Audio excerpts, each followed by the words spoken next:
Welcome to No Apologies on Beck, where we are unafraid to speak the truth, particularly apropos tonight because we have author Zach Vorhies. He has written a book entitled Google Leaks. He was previously a senior engineer with Google. It will be a fascinating interview. Tonight I have with me Andrea Toman, who is in the co-pilot seat. And so we are going to have a great evening tonight. Yes, we are. Our first segment. This is a little red meat, and we are dealing with Andrew Cuomo, former governor. Is he former? He has resigned. He has resigned, but it's going to take effect in 14 days, August 24th. Soon to be former governor, Andrew Cuomo of New York. And so I found, I've had a problem with Andrew Cuomo for a long time. Sure. And primarily for his handling of nursing homes. Sure. Which we're going to cover in this segment. And so it was, I had a little schadenfreude, which... Try again. No, schadenfreude? No. So schadenfreude it's a German term, but it's used in English language, and it means when you take joy at someone else's misfortune. Okay. And so I'm having some schadenfreude, and I admit it, I don't have a problem with it, I'm not perfect. And so this pretentious, condescending human being who is governor of New York for another 2 weeks is finally getting his comeuppance. And indeed. let's pull up the first graphic, if we will. So the thing is, I think, not that I watch a lot of news, but I think a lot of the story is about sexual harassment. But currently, the nursing home scandal is the big thing, and it's what I'm hoping will lead to criminal charges for he and his staff. Now, what we're talking about, if you don't know, there's been an ongoing scandal with regard to Governor Cuomo and nursing homes. So last year in March, when New York was just inundated with COVID cases, he had the brilliant idea to put out an executive order that nursing homes could not turn people down whether they had COVID or not, and that they would, if they were off to the hospital, were treated, as soon as they were able to be discharged from the hospital, they would go straight back to the nursing home because he was concerned about the hospital being overrun. My understanding is he also did not allow for testing prior to going into the nursing home. He didn't want anything to, I guess, counter what he wanted, which is put everyone back in the nursing home. So this would have what you might think would be an obvious implication, which is COVID is going to increase, and the elderly are the most vulnerable, and sure enough, there were a lot of deaths. So when we look at this article, there are a number of components in here, and comment wherever you'd like, Andrea. One of the big things that they're looking at is the intentional misinformation, the lying that they were doing. They were purposely underreporting nursing home deaths because they had this ridiculously poor decision to put people back in nursing homes. The exact opposite. They did everything the opposite of what you would normally want to do if you had any common sense, which is leave healthy people alone, protect vulnerable people. And not put sick people where vulnerable people exactly. are at all.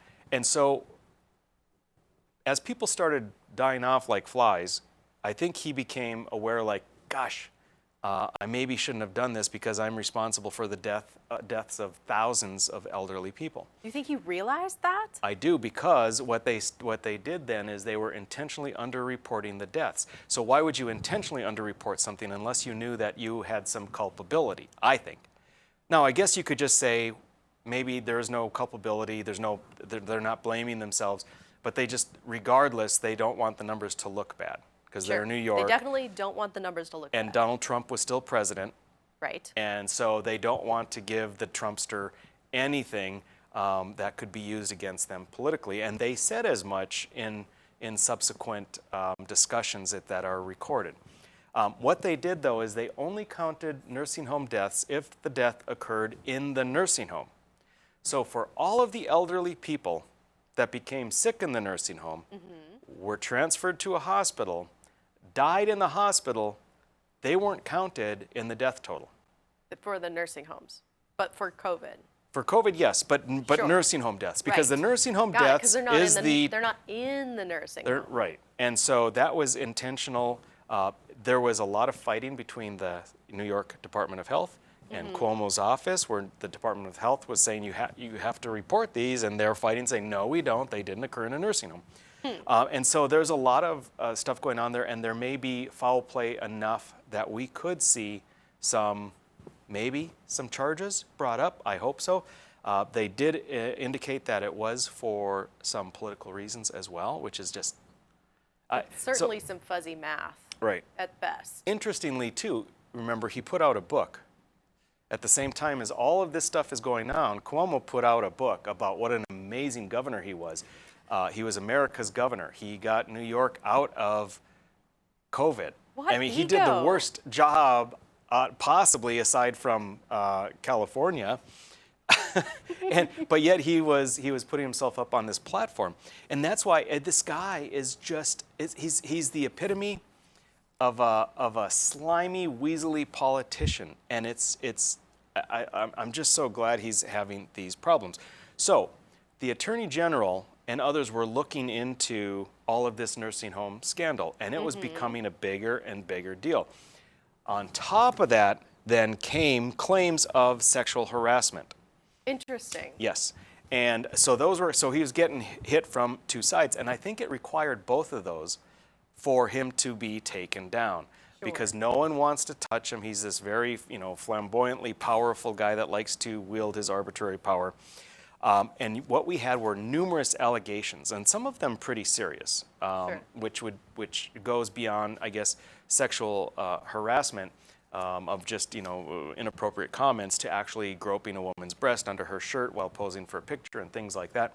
And so a number of women, many women were coming out. The Attorney General in New York did a full study of these sexual harassment allegations and found that there was substance to them.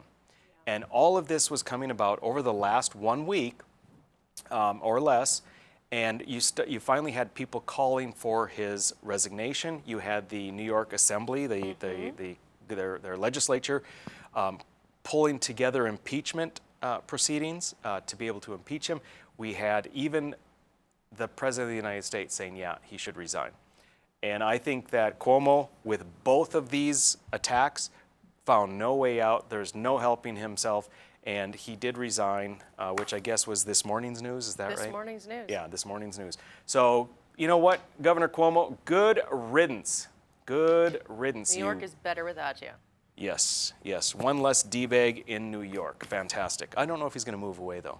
Nevertheless, next segment, we have Mr. Zach Vorhies, as I said, author of Google Leaks. I'm looking very forward to speaking with him. Hang with us, folks. We'll be right back. When you can't find answers to your recurring health challenges, it can feel like your health and your future are being held hostage. The Wellness Way is a network of health restoration clinics that think and act differently to solve the health challenges others can't. Here, we disrupt the standard approach to care through a combination of testing, individual plans, and one-on-one guidance, putting your health and your future where they belong, in your own hands.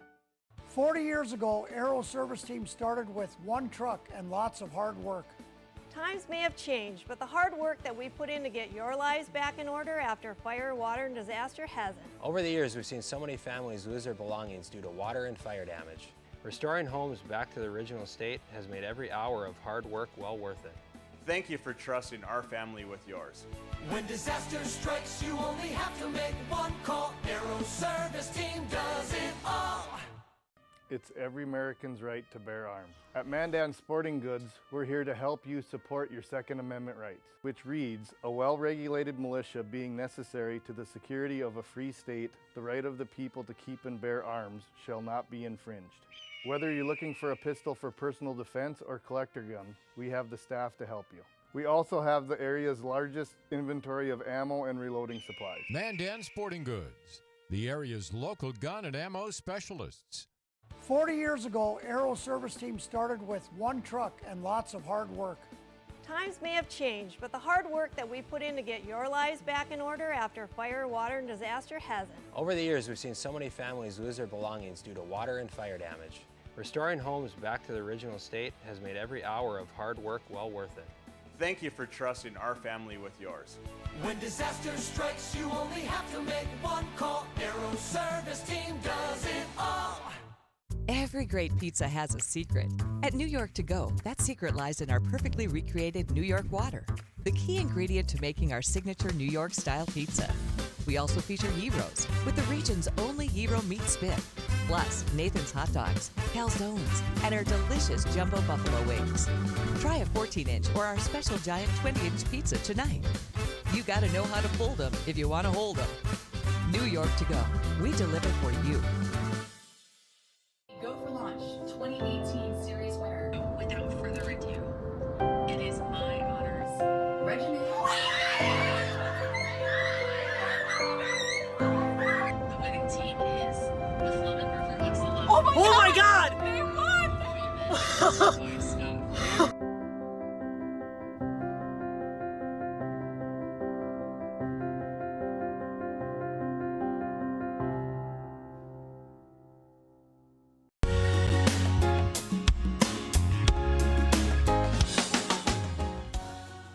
All right, we are back. It's No Apologies on Beck, and we have with us special guest Zach Vorhies, who was a senior engineer with Google and is author of the book Google Leaks. I'm really excited to have Zach on. Zach, thanks for joining us. Much appreciated. Let's get right into it, Zach. First off, can you explain to our audience? There's the book, Google Leaks. Explain to our audience, if you would, kind of how this all got started. I have not obviously had the chance. Your book came out in hard copy last week. I've not had the chance to read it. It looks fantastic. I want to touch on that. But how we got started, what you were doing, what your concern was, what happened in 2019, and let's take it from there. Yeah. So, well, let's start in 2016, shall we? Because that was the year that Donald Trump got elected. Now, at that time, I was pretty neutral about it, and I didn't really think that it was going to turn into the situation that it did. But for some reason, when Trump was elected, Google lost its mind, and they basically destroyed the internet. And when people ask me, why did Google destroy the internet? It was literally because they had Trump derangement syndrome. And that Trump derangement syndrome gave these, I guess, secret communists the moral authority to take a system that was designed to be libertarian, express yourself how you want, search results, and invert that into a system that censored, deranked, deboosted, and manipulated the narrative in such a way that people could not find legitimate information anymore. And now it's essentially a propaganda outlet, an echo chamber. And in my own opinion, Google's acting as a foreign propaganda outlet. And they're pushing a globalist narrative. They're brutally suppressing national content and people that contradict the mainstream narrative, you know, whether it's like COVID or vaccines or the election integrity. You know, Google has their thumb on the scale at every single point that they can. And they know better because they promised us that they wouldn't do this. But that's what they did. And I saw it as an employee inside of the company.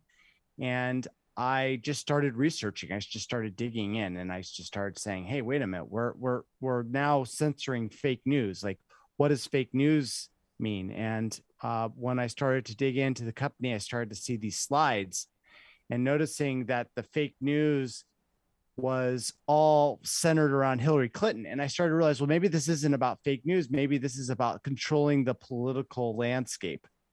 And essentially, as I started to dig through a lot of these other slides, I realized that yeah, they were trying to create a single point of truth right here, goal to establish a single point of truth for definition of news across Google products.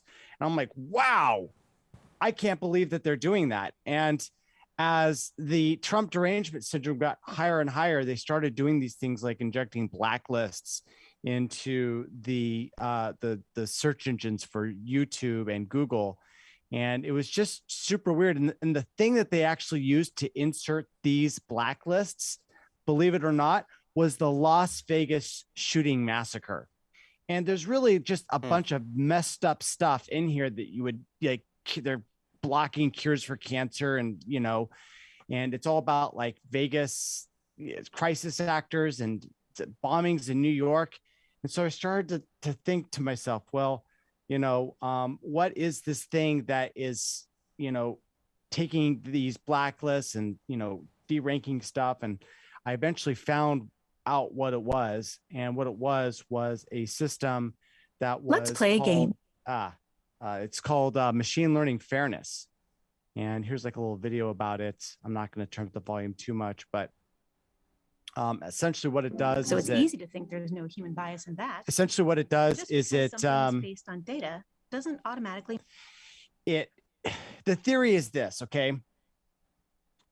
Google believes that we as people are racist, and therefore the data that we generate is also racist. And if they don't rebias the data, then what happens is that when that racist data gets ingested by these giant AI programs, that racist data will generate a racist AI. And so Google developed a policy in which they were going to re-rank and rebias all the data so that they could get this this perfected AI intelligence. And so that's the reason why everything's been going really weird, recently. And as we get, and then, once the COVID pandemic hit, then everything just went off into complete bizarre world. It's like there was a time when, Susan Wojcicki, the CEO of YouTube, take vitamin C. She's like talking here about banning vitamin C. Of things that would be a violation of our policy. Anything that would go against World Health Organization recommendations would be a violation. Right. And the thing was, is that it wasn't even about like the World Health Organization in this instance. It was about what the World Health Organization was saying this month, as opposed to last month where they were like contradicting themselves. And so, what Google did is they redesigned their entire search system, their YouTube system, their news system, and they did it in order to basically effectuate a corporate coup on the United States. And we saw, the full effects of that here in this final year of, 2020. It was one hell of a year. And yeah. So let me ask you, you indicated that it kind of all got brought about because of, at the time of Trump, because of Trump derangement syndrome. It seems to me that this would all go away if it was only because of Trump. It would go away now that Trump's gone. Is your feeling like mine that this was going to come and Trump was just the entryway? Because this is quite nefarious. I mean, this is one world order. This is 1984, and I don't think that the folks at these big tech companies just came upon this totalitarian ideal because of Trump, right? I mean, it must have been seeded there before, and that Trump allowed them this expression. What are your thoughts? I think that Trump acting as the foil allowed this totalitarianism to just be Trojan horsed in. Gotcha. Yeah, I guess that's kind of where I'm at. This is phenomenal to me. It's so frustrating having known the old internet and how, there was trash, but it also was wide open. There's stuff you could believe and stuff you couldn't. And now we're at a point where the difference between a conspiracy theory and the truth is a year. So they're putting all this pile of stuff in the "this isn't real, not true" category. Will it be? Yeah. Yeah. So Zach, let's take a quick break here. We're going to come back. This is really, really good stuff. So hang with us, folks. We will be right back with Zach Vorhies.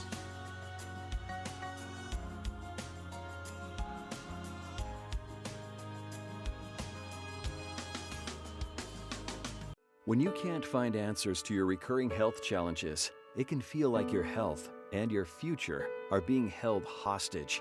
The Wellness Way is a network of health restoration clinics that think and act differently to solve the health challenges others can't. Here, we disrupt the standard approach to care through a combination of testing, individual plans, and one-on-one guidance, putting your health and your future where they belong, in your own hands. 40 years ago, Aero Service Team started with one truck and lots of hard work.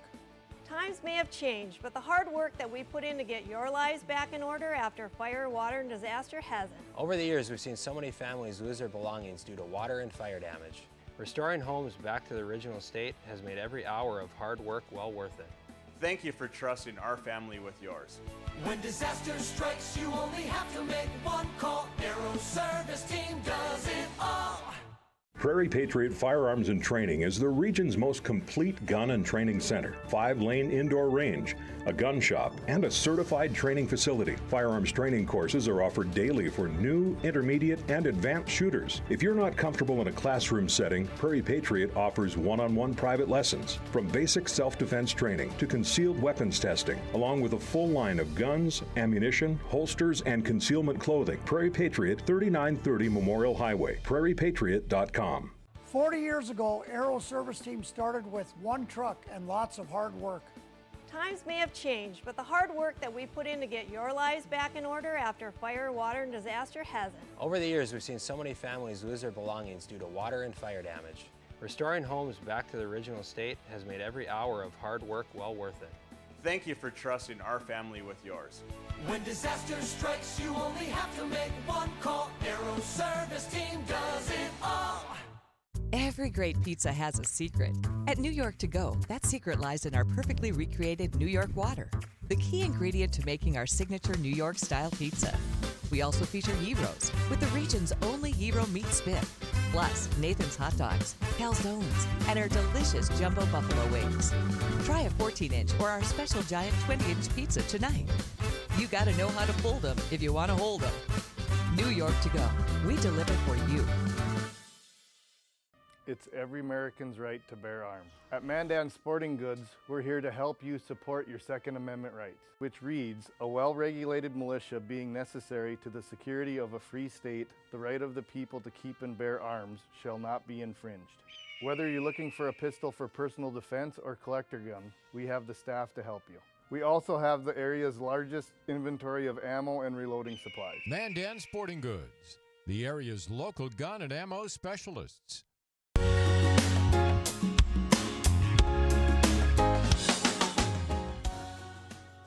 All right, you're back. It's No Apologies on Beck, your after hours oasis of sanity. I'm your host, Rick Becker. Our co-host tonight, Andrea Toman. And our special guest, I'm fascinated, Zach Vorhies, author of Google Leaks, former senior engineer with Google. Welcome back, Zach. Thank you very much. Fascinating stuff. I'd like you to jump to, you said this all began in 2016 with Trump derangement syndrome. Let's jump forward to the big deed. 950 is the number. Let's tell our audience about that. Yeah, so over the course of many years, I just started gathering documents from Google. And over the course of several months, I amassed a treasure trove of about 950 pages. And to be honest, I didn't really think that I was going to leak this information when I was acquiring it. I just thought that it was so insane at the time that they were actually doing this that I just wanted to grab these pages. And so that's what I did. And in June of 2019, I first came out through Project Veritas to the world as an anonymous insider. You may remember that they had a videotape where they busted Jen Janai, one of their AI directors, with admitting that Google was going to rig the next election, in their words, though. Yep. And but it wasn't until August the following month when Project Veritas did their second story that I came out as myself and announced who I was because Google was trying to engage in a form of lawfare with me and destroy my finances. And so they kind of backed me into a corner. And so I realized that I wasn't really going to win the court of legal opinion, but I could win the court of public opinion. And so with that, I came out and released all of the different documents that I had, all 950 pages. Also, this had been delivered in June of 2019 to the DOJ. I originally sent it to them from San Francisco, but then I found out that because I didn't address it to anyone, that it was going through an extra long process. So I went in and physically carried in the documents and handed it to the DOJ. They gave me like an interview. It went really well. And then right after that, a bunch of attorney generals started suing Google in a class action lawsuit or something. And, or maybe they didn't have class action, but they were doing it together. And I really thought that this was going to lead to the toppling of big tech, and have another civil rights era, but this time online. But unfortunately, Trump got the election stolen from him, and now we're dealing with this, semi-illegitimate Biden regime that is doing everything they can to just, help their buddies and extract value out of it. So, it's unfortunate in retrospect that the warnings that Google was going to do something like this wasn't enough to prevent them from cheating. In fact, it may have just made them cheat harder in the 2020 election. You agree? Well, it sounds like it. Let me ask you, did you say lawfare? Are you referring to like financial warfare through litigation? Yes. I've never heard that term. I love it. So with regard to the DOJ, so they're basically sitting on it. Is that right? Yeah. Okay. Do you think that when we have a new president, actually, well, he'll still be in charge of the DOJ, or at least Kamala will, but with the 2022 election and the Republicans take back over, I imagine they could look in and have some inquiries, some investigations. Are you holding out hope that the substance of your offering is going to be reviewed more closely and maybe some action will be taken? I think it's going to be for the Trump lawsuit, right? With the class action status against Facebook, against Twitter, against Google. And so, I'm willing to give whatever help they need in order to carry their lawsuit forward. The DOJ, though, I really don't think anything's going to happen unless Trump and the Patriots are able to take back control of the United States. But even if they do that, it's going to be a huge fight. We now know how strongly this network is going to go and fight anyone that has alliance to the nationalists rather than the global elite. So we'll see what happens. But, for the DOJ to act, we'd have to have a pretty well-functioning judicial system. And right now, the level of corruption is just beyond anything that I understood or could comprehend back in 2017. Like, if I was to tell myself back then, like what went down now, I would refuse to believe it. It's just, that's how far we are at this point. So, the thing is that I think that the greatest hope is not necessarily the judiciary coming in and rescuing us on a white horse. I really think it's each and every one of us sitting at home that diversifies our systems, our computer systems that we use to access the internet. That means that we, don't just use, YouTube. We also look on Rumble, or we don't just use the Chrome browser. We use maybe like the Brave browser, the Firefox browser. Just get used to using other services in order to turn back the tide against this, this cartel. Because look, they banned a whole bunch of people in the October 15th purge right before the election. They're going to do it again. And the more we stay addicted like an addict to these big globalist tech organizations, the weaker and more vulnerable America is going to be if we don't change course. Yep, I agree. So you're kind of framing this, you're framing it, I believe, as globalist elites versus the patriots or nationalists. And do I have that correct? Yeah, and not just the United States. Like, that's the pattern everywhere. Sure. I don't think I disagree. What are your thoughts on that? That's a strong statement, but those are some interesting battle lines for sure. I agree. I use DuckDuckGo. Is that are we good with DuckDuck? DuckDuckGo is great. It's got exponential growth right now because people tend not to like to be censored. So DuckDuckGo has been a really great search engine, and it keeps on getting better, day by day. In fact, it's the first search engine I used before trying to, fall back on Google or Quant. Is that DuckDuckGo? So I strongly recommend it. I'm trying to say duck it instead of Google it. It's a struggle, but definitely there.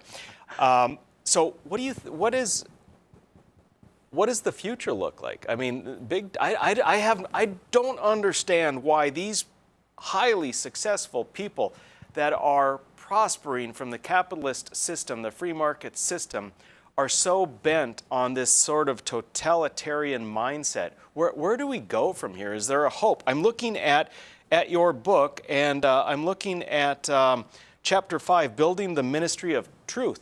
I mean, I think we're living in the prequel to 1984. Yes. What are your thoughts for the future? I think that what's going to happen is I think that the fourth industrial revolution, which is centered on AI and advanced chips, is going to lead to a degree of innovation we've never even seen before. And right now we're basically going through the birthing pains of birthing that new society, and it's messy, and there's going to be a lot of disruption. And it looks like the elites are trying to make it so that they've got permanent control over the planet. And we as a people still have a lot of control, and we need to make sure that our voice is heard. And that's the reason why, we need to, get together and realize that we as a community of people can have a much better life. We just got to make sure that we apply pressure and call out those evil sons of guns that inhabit the UN and this global elite, the Party of Davos and the CCP. Like, if we just understand what's going on, then we can make the decisions today that can plant the seeds for tomorrow. Yep, agreed. Well, it sounds to me like you're skipping past 1984 and going straight to Terminator, Zach. I would love to have you on again. I love your insight. Hopefully we can do this again sometime. And thank you very much for being on tonight. Can I plug my book one more time? Yes, please do. Google Leaks. Google Leaks, Get it folks. today. Google Leaks. At Amazon.com. Check it out. Google Leaks, a whistleblower's expose of big tech censorship.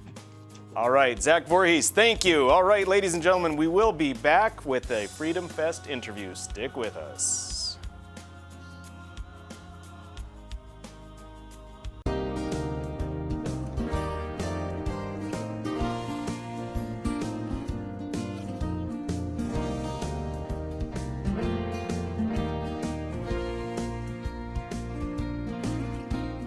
When you're buying windows, make sure you're comparing apples to apples. Hi, I'm Jesse with the Window Source.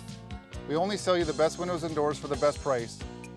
Call the Window Source. Just because you pay less doesn't mean you get less.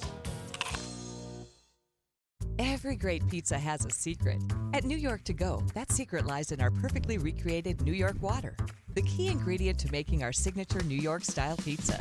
We also feature Heroes with the region's only Hero meat spit, plus Nathan's hot dogs, calzones, and our delicious jumbo buffalo wings. Try a 14-inch or our special giant 20-inch pizza tonight. You gotta know how to fold them if you want to hold them. New York To Go. We deliver for you. Hello, I'm Mike Lindell, and I'm coming to you with the most important commercial that I've ever done.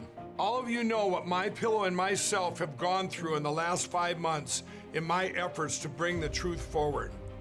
Well, it's all come down to this. I'm having a cyber symposium on August 10th, 11th, and 12th.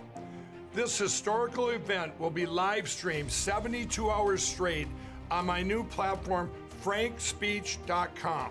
You can help by getting everybody you know to go to frankspeech.com now. To help support this Cyber Symposium event, I am offering some of the best prices ever on MyPillow products, but they're only offered at frankspeech.com. Go to frankspeech.com now and use the promo code on your screen or call the 1-800 number below to receive these exclusive MyPillow offers. Thank you and God bless.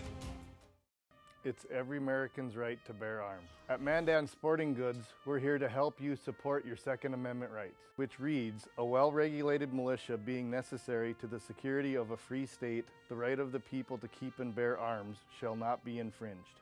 Whether you're looking for a pistol for personal defense or collector gun, we have the staff to help you.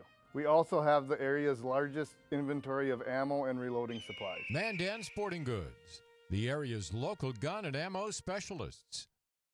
From Lambeau Field to your living room, catch all the Green Bay Packers preseason games exclusively on Beck Sports. Available on KRDK, KNDB, or KNDN TV and online at Beck.Sports. The Pack take on the Houston Texans August 14th, followed by the New York Jets August 21st, and end off the preseason with the Buffalo Bills August 28th. Check Beck.Sports to find more scheduling and local channel information.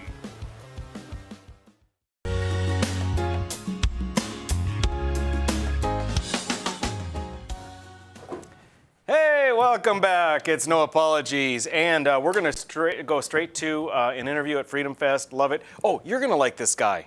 Am I? Yes, you are. Run it, guys. All right, we are at Freedom Fest, ready to close it down, Rapid City, South Dakota, and I am with John Foster, president of Middle School MBA. Middle School MBA. That sounds interesting. John, tell our audience, what is Middle School MBA? Well, it's exactly how it sounds. We teach business and economics to middle school kids.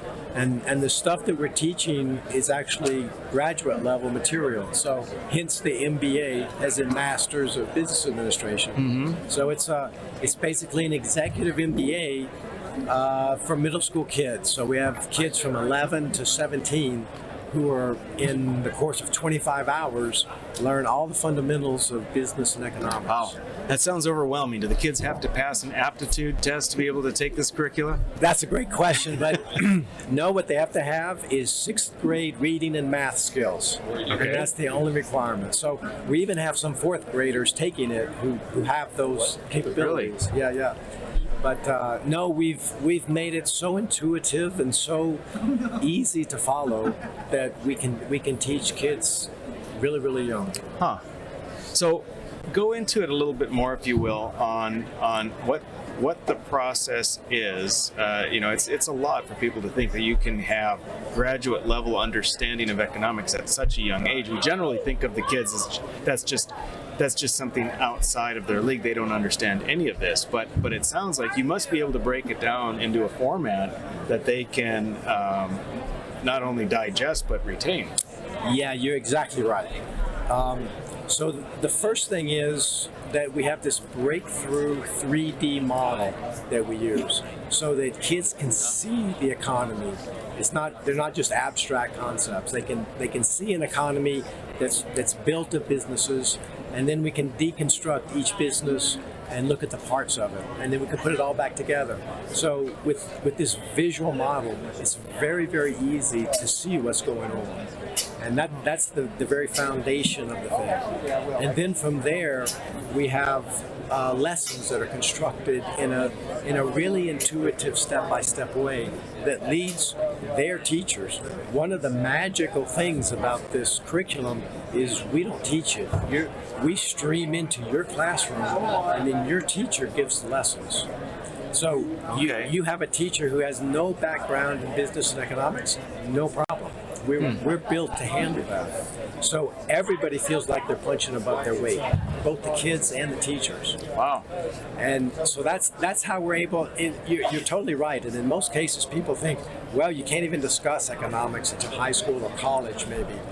But with our 3D model, we're able to take, again, these graduate level concepts like price structure, capital structure, business cycles, and bring them down to middle school kids without watering anything down.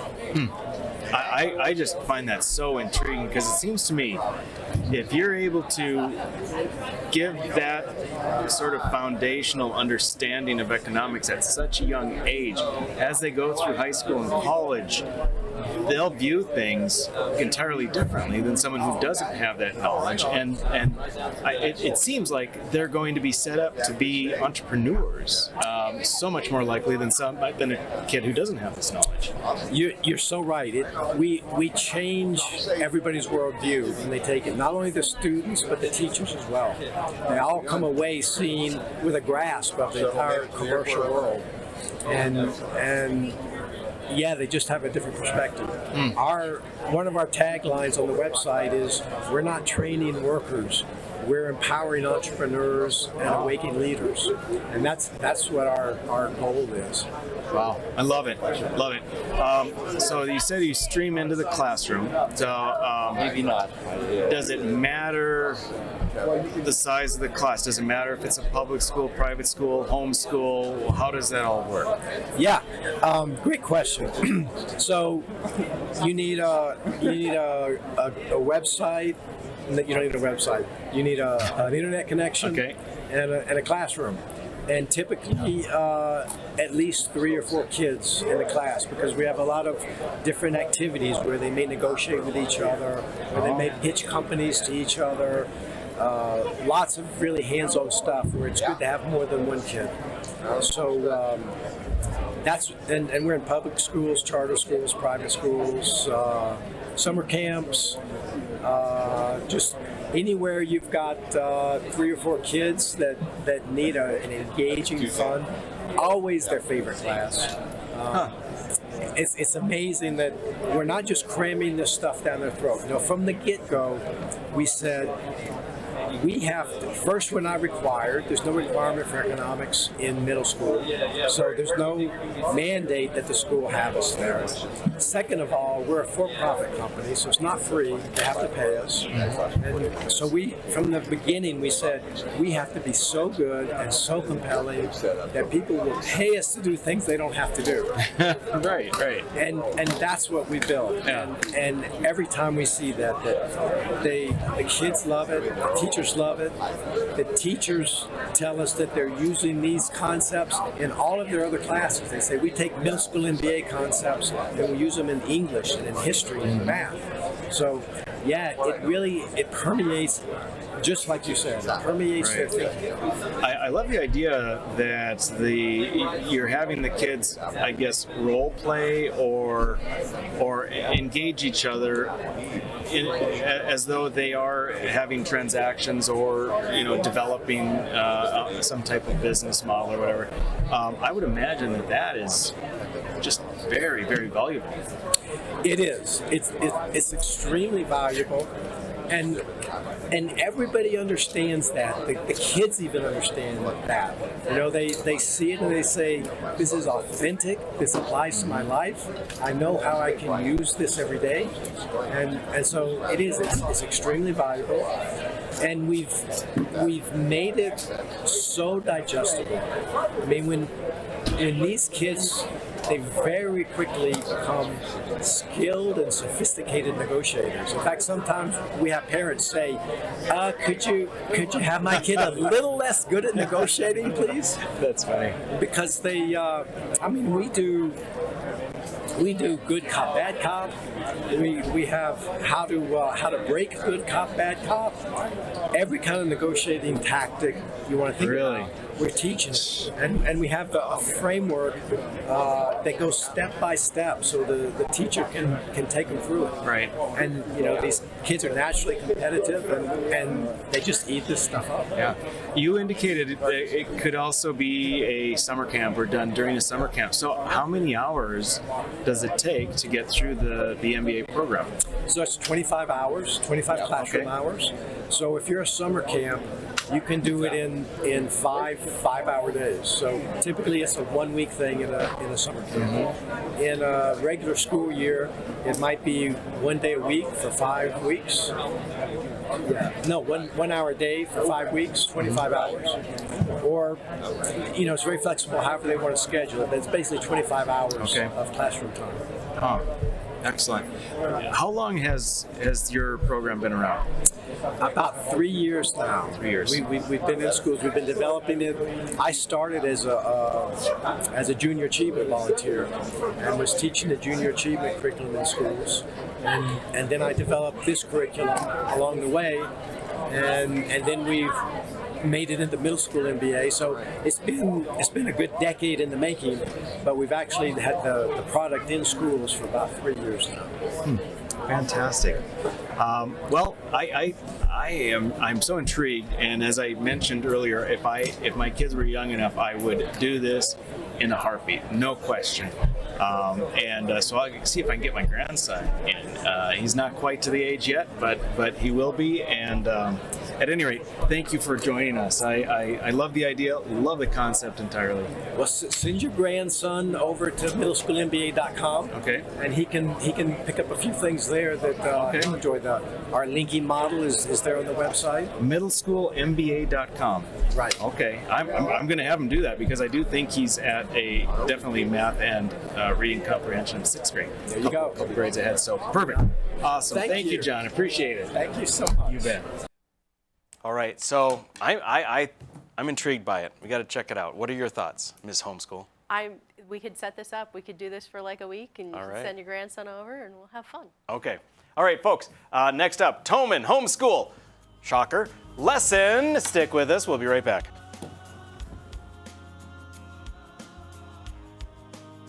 When you can't find answers to your recurring health challenges, it can feel like your health and your future are being held hostage. The Wellness Way is a network of health restoration clinics that think and act differently to solve the health challenges others can't. Here, we disrupt the standard approach to care through a combination of testing, individual plans, and one-on-one guidance, putting your health and your future where they belong, in your own hands. 40 years ago, Aero Service Team started with one truck and lots of hard work. Times may have changed, but the hard work that we put in to get your lives back in order after fire, water, and disaster hasn't. Over the years, we've seen so many families lose their belongings due to water and fire damage. Restoring homes back to the original state has made every hour of hard work well worth it. Thank you for trusting our family with yours. When disaster strikes, you only have to make one call. Aero Service Team does it all. Spas, etc. Yeah. You've come to know and trust us for over 18 years with the largest selection and showroom in Western North Dakota for our beautiful Sundance spas. Plus, you could pick out your next home experience with our selection of pool tables, shuffleboards, and fun accessories.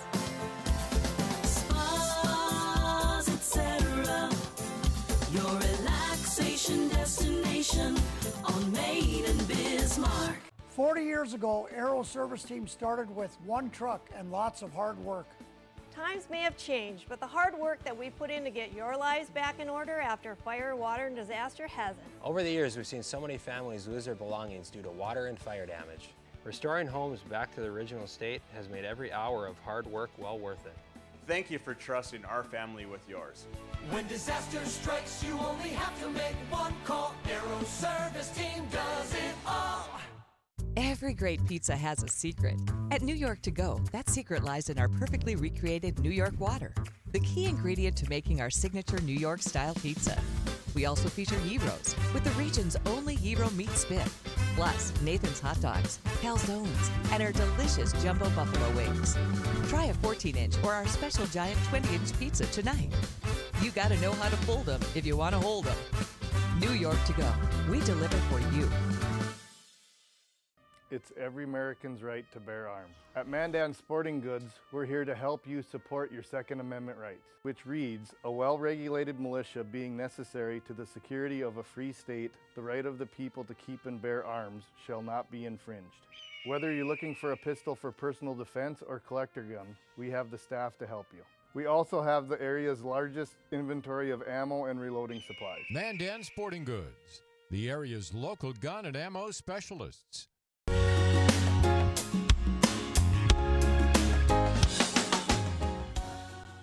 All right, folks, we're back. It's the fifth and final segment. Thank you for sticking with us. I'm going to roll right into it because we're short on time. I love Toman Homeschool, and I don't want to run it short. Lay it on me, Andrea. Well, tell me, how much do you know about Otto Von Bismarck? I do know a little bit about Otto von Bismarck, the Chancellor of Germany in the, I think, 1870s. He was huge on a socialist platform. Amazing that Bismarck, North Dakota is named for a guy that understood the power of redistribution in the form of welfare to subjugate the masses to become dependent. I guess we're done. We're out of time, folks. Hey. Okay, tell me more about Otto von Bismarck. I'm going to tell you a little bit more about Okay. Otto von Bismarck because he was a mastermind of foreign policy. Yes. So you have Europe. We just talked yesterday about Austria-Hungary and how they were breaking apart, but also trying to stay together, protecting themselves from these large powers, between Germany, Russia, and also France and Great Britain and everything else that's happening Too early, in Europe. right? It was later than 1850s. It's so much stuff happening in Europe at that time. And as the century waned, all those European countries started choosing sides and alliances. And they might not have seen the danger of what was coming because it had been 40 years since the last war. So they don't necessarily see this coming, except Otto von Bismarck, who did think that it was in Germany's future that there would be another war. So he is setting this all up, masterminding Europe at a scale that hadn't been seen before. Normally, you're looking at your own internal policy and trying to protect your own interests. He was one of the first to set up his foreign policy in such a way that he wanted peace for the entire region, for all of Europe. It wasn't just about Germany winning. It was about nothing else becoming unstable or unglued. So he did several things.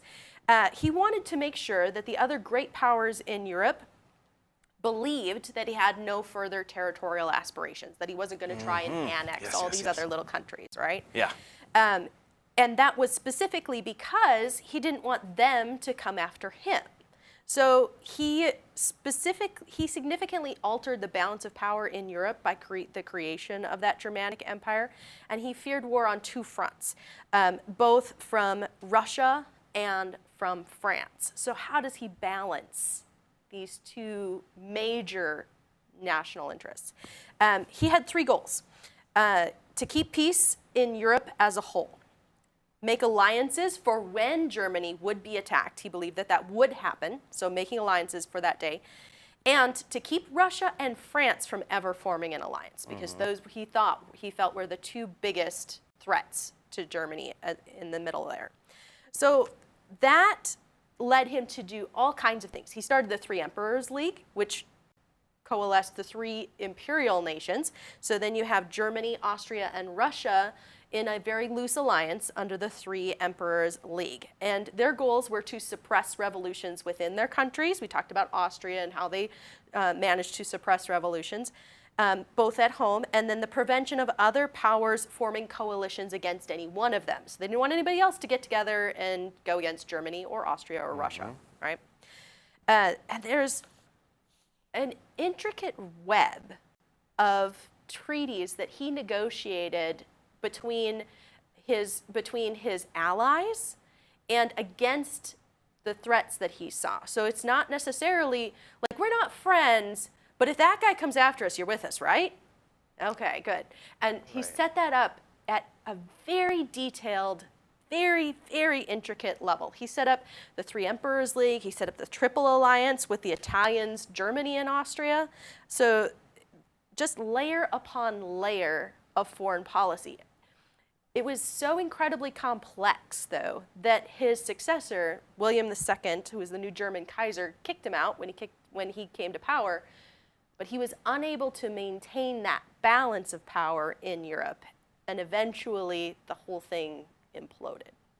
So my question to you is, what lessons can we learn from a mastermind like Otto von Bismarck? Interesting.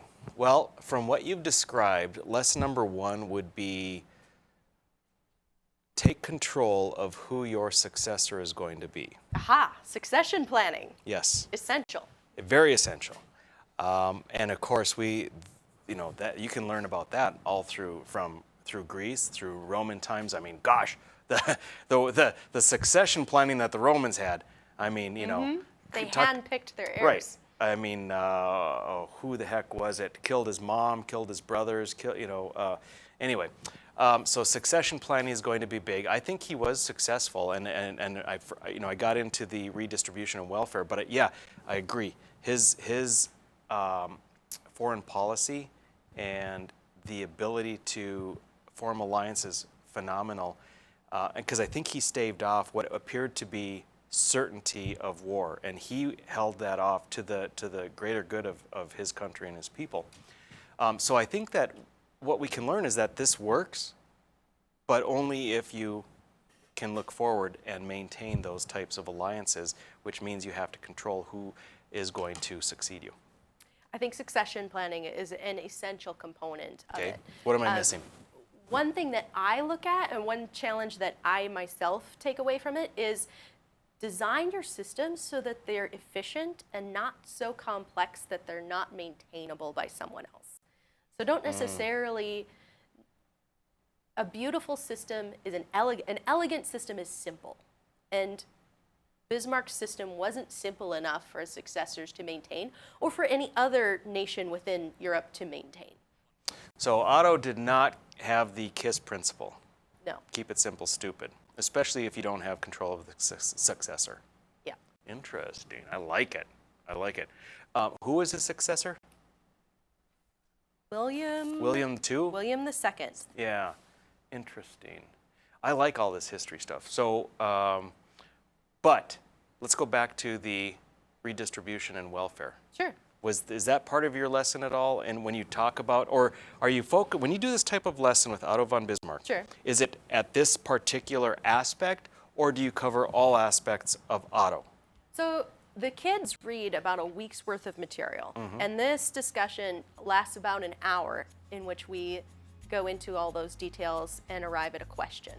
I will say that I leave off a lot of the questions because we have 9 minutes. Yeah. All right, well, anyway, awesome. You can be my teacher any day. All right, folks, thanks a lot.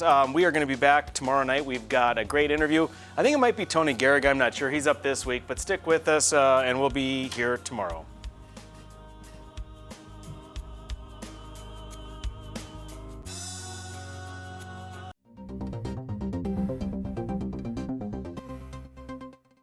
Hello, I'm Mike Lindell, inventor of MyPillow. Thanks to your support, you've helped make MyPillow become one of the fastest growing companies in America. Over the last 12 years, you've helped MyPillow create thousands of jobs right here in the USA. When I got MyPillow, I'm asleep almost immediately. I stay asleep at night and I wake up more well-rested in the morning. That's why I invented MyPillow. My patented fill adjusts to your exact individual needs and helps keep your neck supported and aligned. I'm interrupting this commercial right now. Retailers have canceled MyPillow, and to thank you for your support, I'm gonna pass the savings directly on to you. For example, you get my 6-piece towel sets, regular $109.99, now only $44.98, or MyPillow dog beds for as low as $19.99 with your promo code. For the best night's sleep in the whole wide world, visit mypillow.com.